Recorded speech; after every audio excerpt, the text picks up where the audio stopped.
They'd made love to over 1,000 women. And they were quite happy for the world to know that too. But in the last moments of his life, he went from being a flamboyant playboy to becoming what he calls a preacher. God had unleashed the hounds of heaven, and God himself was pursuing him and chasing him down. It wasn't that he openly rebelled against God, it's that he was in church on a Sunday, but at the nightclub on Saturday. Are the hounds of heaven relentlessly pursuing him?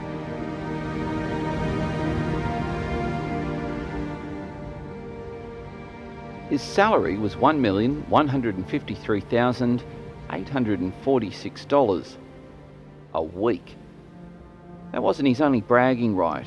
He also claimed to have made love to over 1,000 women. Sometimes we think life is all about being a success. And I want to suggest to you over these next few weeks and show you that not only can success be empty, it can often be destructive as well. And that you're far better off committing your life to discovering significance than success. So many people have reached the very top of their field. They've reached the pinnacle of success. And yet when they've got there, they found that it was empty and shallow. I think of Boris Becker, who won Wimbledon from the age of 17 and went on to win it another 2 times. By the time he was in his early 20s, he wondered what there was left to do with his life, and he felt completely empty and even considered suicide. So many people have gone through that experience where they get to the very top, the very thing they've strived for and committed their life for, and found it to be empty and unfulfilling. They've confused success, being the top of your field, with significance, making a difference beyond your own lifetime and having a sense of fulfillment and achievement, knowing that your life has not only made a difference for you, but for others as well. They were world famous. People came from all over the world because of the fame of this person. He achieved fame as a world leader in the fields of botany, biology, and politics. He was also a chart-topping, so to speak, songwriter with over 1,000 songs to his credit. So you get the impression this is someone who's fairly unique. He was a published author in the field of philosophy. So by any measure, this man was a success story. Salary, $60 million a year, published author, loved and adored by women. But there's a yet. Yet. He was utterly unfulfilled and deeply frustrated. And of course, he's not the only one to experience this. If you have Ecclesiastes open on your lap, you'll realise who I'm talking about. We're talking about the author of Ecclesiastes, this book of the Bible. We'll come to this in a moment.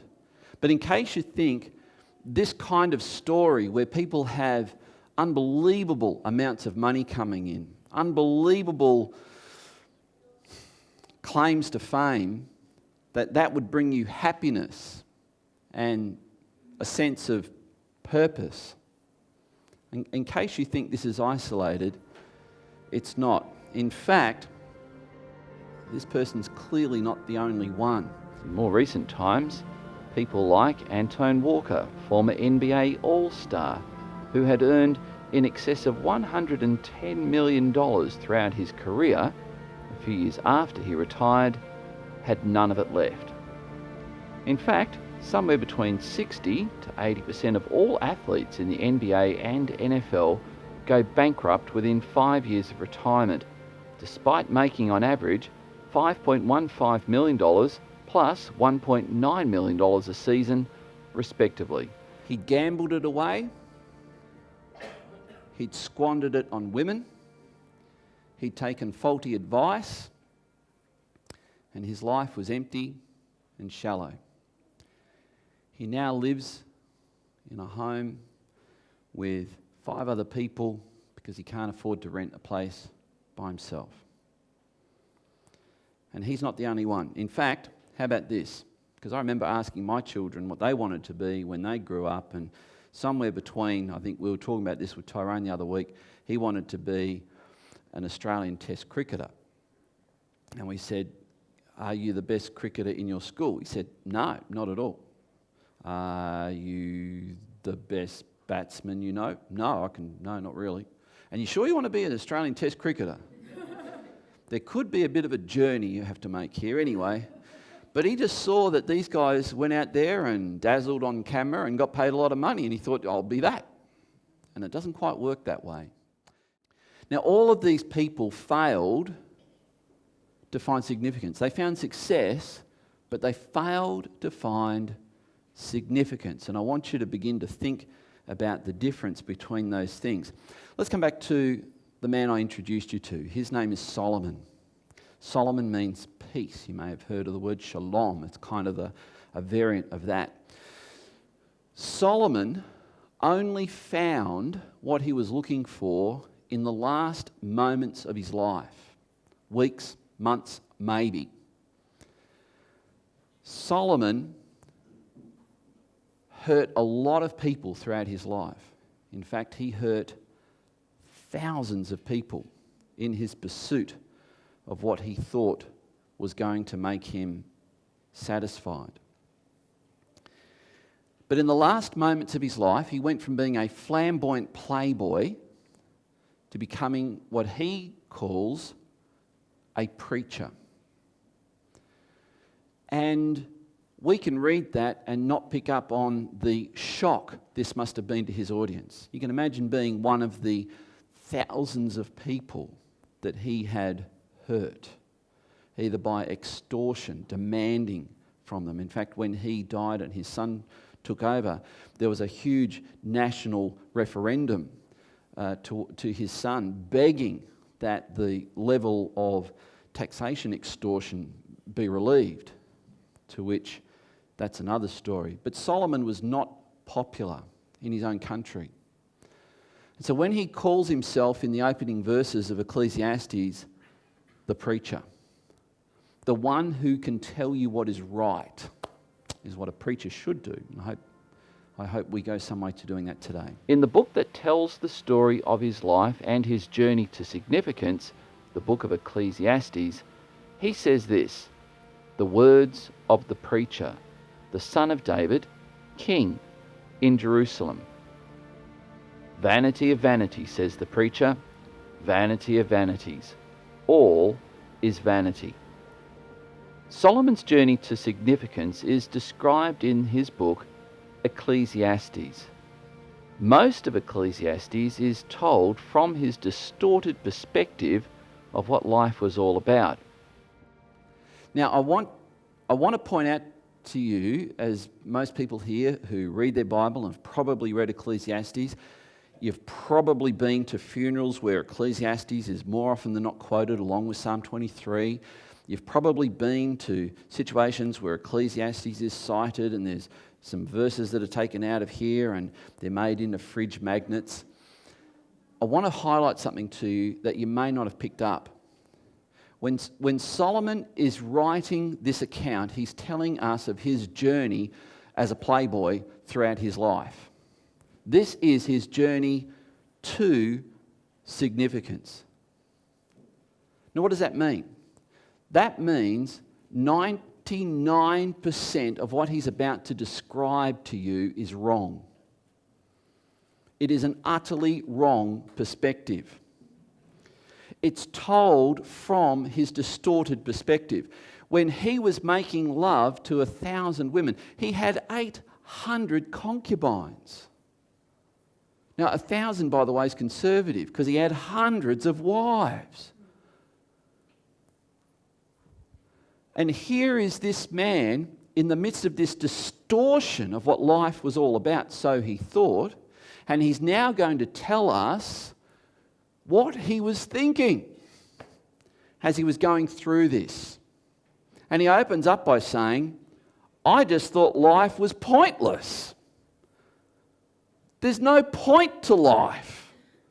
Life is utterly meaningless. It's whatever you can make of it. And you won't be able to make much of it because it's pointless. Vanity of vanities. Now, he was able to enjoy a level of comfort in his pointlessness that most of us will never attain to.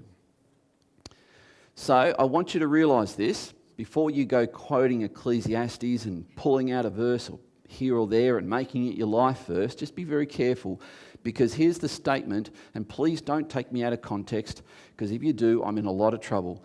Most of Ecclesiastes is wrong. It's wrong. You'll find statements in Ecclesiastes that I've heard people quote and build entire doctrines on. For example, someone famously wrote a book called You Need More Money, and the whole basis of that book is built on a verse in Ecclesiastes where it says money is the solution to every problem. That's in Ecclesiastes. Does anyone realise, wait a minute, that's not right? But can you see from a distorted perspective, that's what people think. They think money is the answer to their problems. So let me tell you right off from verses 1 and 2, this preacher is telling you that most of what we're about to read here in the Bible is wrong. You can see how that could be taken out of context, and I get in a lot of trouble if you misrepresent me. It's about his perspective, and God has faithfully recorded this man's whacked, distorted perspective. Life is not vanity of vanities. It's just not. But it is if you have a wrong perspective. In fact, when I hear people say, well, the whole point to life is just to make the most of it and be happy, I have to think, yeah, I can see how you think that's what life is all about. Because you don't have a perspective that helps you to see anything different about life. Is that what life is all about? It's important to get the right perspective on anything, but most especially to get the right perspective on life. King Solomon originally had the right perspective on life when he was starting out on life's journey. In 1 Kings chapter 3, we read from verse 5, At Gibeon, the Lord appeared to Solomon in a dream by night, and God said, Ask what I shall give you. And Solomon said, You have shown great and steadfast love to your servant David my father, because he walked before you in faithfulness, in righteousness and in uprightness of heart toward you. And you've kept for him this great and steadfast love, and have given him a son to sit on his throne this day. And now, O Lord my God, you have made your servant king in place of David my father. Although I am but a little child, I don't know how to go out or come in. And your servant is in the midst of your people whom you have chosen, a great people, too many to be numbered or counted for multitude. Give your servant therefore an understanding mind to govern your people, that I may discern between good and evil, for who is able to govern this your great people? It pleased the Lord that Solomon had asked this. So King Solomon originally did have a significant focus for his life. And a part of living a significant life is that you live to serve, help, and in the words of John Maxwell, add value to others. But why is Solomon asking for wisdom? He's asking for wisdom so that he can be a blessing to others, so that he can help others, so that he can, in the words of John Maxwell, add value to the lives of other people. And by the way, that's one of the essential components of this word, significance. That's the difference between success and significance.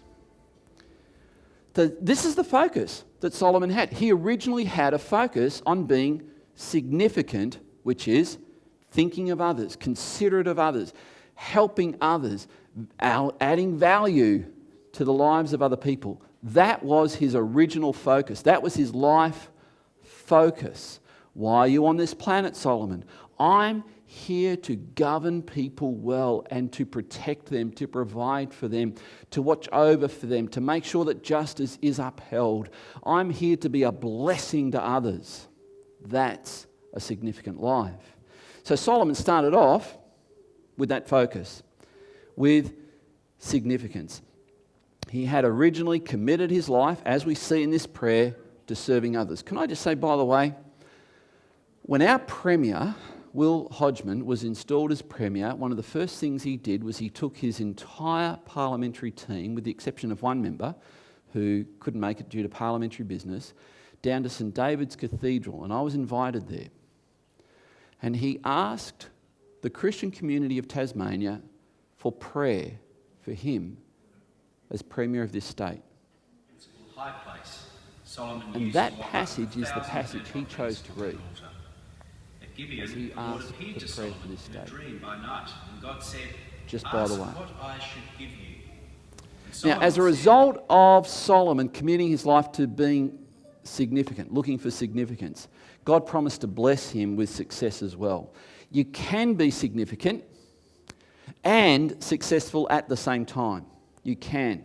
So it says in verse 11, and God said to him, because you have asked this and have not asked for yourself long life or riches or the life of your enemies, but have asked for yourself understanding to discern what is right.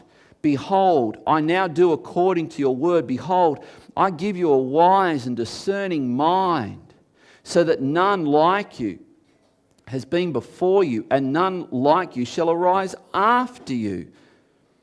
I give you also what you have not asked, both riches and honour, so that no other king shall compare with you all your days.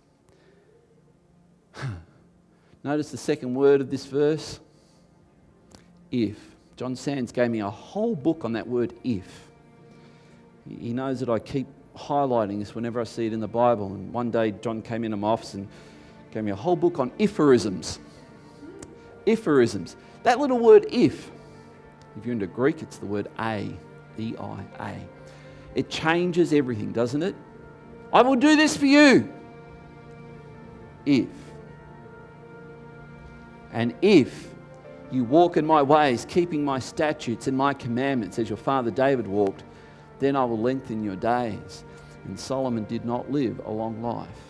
Let that be a clue. But the tragedy of Solomon's life highlights what human history tells us plainly. Most people cannot handle success well. In Matthew chapter 16, Jesus said this in verse 26, "For what will it profit a man if he gains the whole world and forfeits his soul? Or what shall a man give in return for his soul?" And so the question that we really need to explore is this: is your life focused on success, or is it focused on significant things? The ache that drives you, the ache that drives most people who are highly successful, may be your soul hungering for significance. That sense of wanting to answer the question, why am I here? What's life all about? What am I to do with my life? What will my legacy be? And by the way, you can go to some really hip, cool, trendy churches right now, and probably today they will use these words: success, happiness, wealth, prosperity, and they will say they're all yours. God just wants to give them to you. And I'm not so sure. And here's why. For most people, if you received an exorbitant amount of money, it would probably ruin you. You know, internationally, people who win millions in lotto, internationally, not only lose it within 5 years, they are more in debt than they've ever been after the 5 years. That's internationally. In Australia, it's 18 months. Most people cannot handle success. It becomes their ruin. And you know this. We've seen the sporting stars. We've seen our heroes crash horribly because they can't handle success. It takes character to contain success, and most people don't have it. Jesus also said this in Luke 8:14.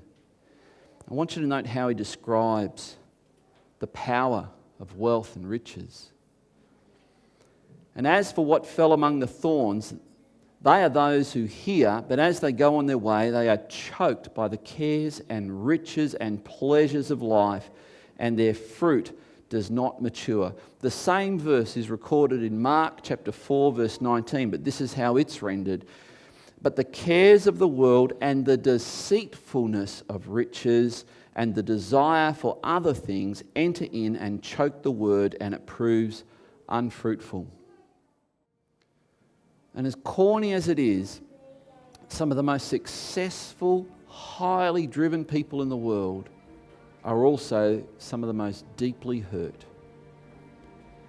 And if you've ever looked at the life of Adolf Hitler,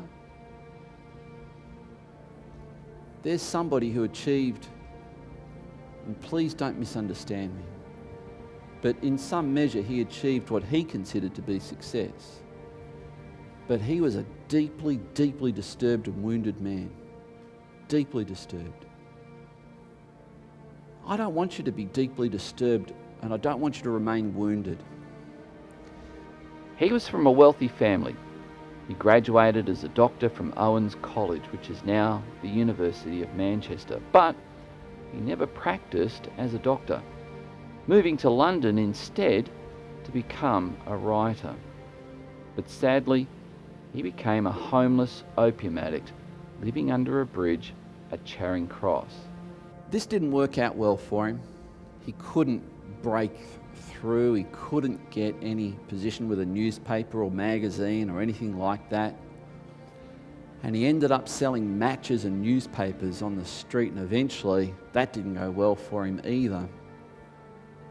This went on for years. Eventually he got sicker and unhealthy, more and more unhealthy, ironic for a doctor. And his ache grew and grew. His parents were Christians. They loved God. And he was doing all he could to run away from his parents and their expectations of him, and from the God that they introduced him to. In his ache for significance, he encountered the relentless love of the undying one. The one who never dies, the one who never ages. And one day, he took an old pencil he found on the street. He got some scraps of paper, and he wrote an epic poem, and he sent it in to a magazine where a husband and wife who managed that magazine said, "This is a masterpiece." And they tracked him down and found that who he was, and and they tried to clean him up and put him into a place where he could detox, but it was too late. At the age of 47, he died of tuberculosis. He died broke, he died alone, and he went on to become considered the greatest poet England has ever produced. Before he died, he wrote a book of poetry. And that poem that he wrote on that scrap of paper that described his journey, because something happened under that bridge at Charing Cross. And he wrote about it in a poem called The Kingdom of God, The Kingdom of Heaven, sorry. And in this, one of his first poems that J.R.R. Tolkien read before it was published in 1917, and he says it became the inspiration, part of the inspiration for Lord of the Rings. This is how it opens. I fled him down the nights, down the days. I fled him down the arches of the years.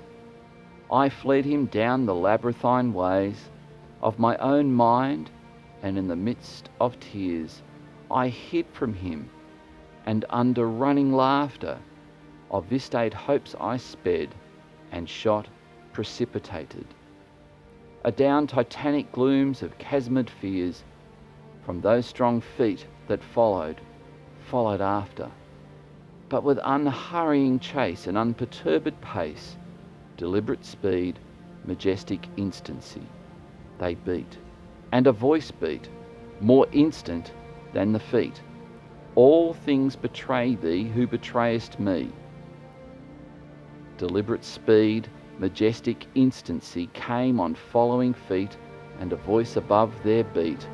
Naught shelters thee, who wilt not shelter me. In the last verse, God replies to him as he describes his journey of running and running and running and running from God. And as he's running from God, we just read, he hears the sound of feet. He hears feet running after him as if he's being chased by hounds and he's the fox. And with these feet, he says, there came a gentle voice. You cannot hide from me. You cannot run from me. And God replies, all which I took from thee, I did but take, not for thy harms, but just that thou mightest seek it in my arms. And he describes in this poem called The Hound of Heaven by Francis Thompson, how he tried to run from God. He went from being successful to losing it all and becoming a sick drug addict. At one point, he was taken in by a prostitute who worked as a prostitute to keep him alive. And here Francis Thompson says that eventually he realised God had unleashed the hounds of heaven, and God himself was pursuing him and chasing him down. And here's my question as we link Francis Thompson with Solomon, the one who started off with that dream from God, the one who then went off and married 800 wives when he was forbidden by God from marrying more than one. The man who then began to worship idols and build temples to idols, as well as go to the temple each Sabbath to worship the God of his dream. It wasn't that he openly rebelled against God, it's that he was in church on a Sunday, but at the nightclub on Saturday. He had a foot in both camps. And Solomon, like Francis Thompson, realised the hounds of heaven are chasing me down. And it was in the final weeks or months of Solomon's life that he recorded Ecclesiastes. And here's my question for you. Are the hounds of heaven relentlessly pursuing you? Perhaps your life has been committed to success instead of significance. For as long as you pursue success without significance, or for as long as you live for your own pleasure, for your own desires, your own ambitions, your own goals, that will be the time you will ache in your soul to find true significance. The journey to significance starts by surrendering your life to the one who put you on this planet in the first place. Jesus Christ does have a plan for your life, and it's in living out that plan that you find true significance.